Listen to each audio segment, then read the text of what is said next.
Waves are formed when a disturbance propagates through a medium. Waves can be highly diverse because of the characteristics of the medium and the source of the disturbance.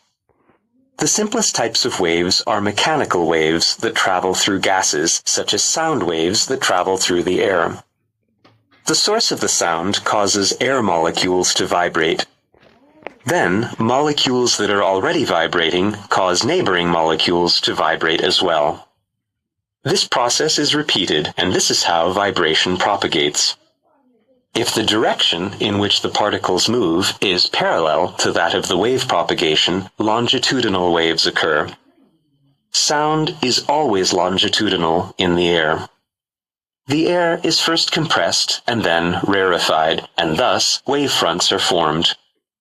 The distance between neighboring wavefronts is called the wavelength. If the wave speed of sound increases, its wavelength increases as well. Wave speed is the speed at which wavefronts travel.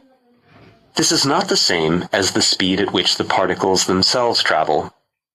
Wave speed rather characterizes the medium. However, it also depends on several other parameters, such as temperature and the frequency of the wave.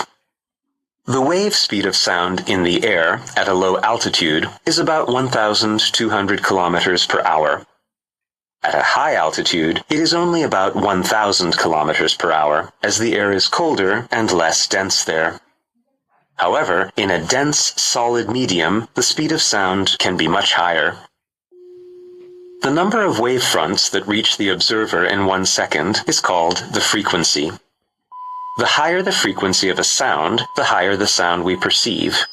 Deeper sounds have a lower frequency. Frequency is measured in hertz. For example, if we perceive a 1,000 hertz sound, it means that 1,000 wavefronts reach our ears in 1 second. The higher the wave speed, and the smaller the wavelength, the higher the frequency of a wave. The human ear can detect sound waves with frequencies between 20 Hz and 20,000 Hz. Very deep sounds with a frequency lower than 20 Hz are called infrasound. Very high sounds with a frequency higher than 20,000 Hz are called ultrasound. Bats and dolphins use ultrasound for navigation. The intensity of a sound perceived by the human ear does not depend on the frequency. The intensity of sound is determined by the amplitude of the vibration that reaches the air. In other words,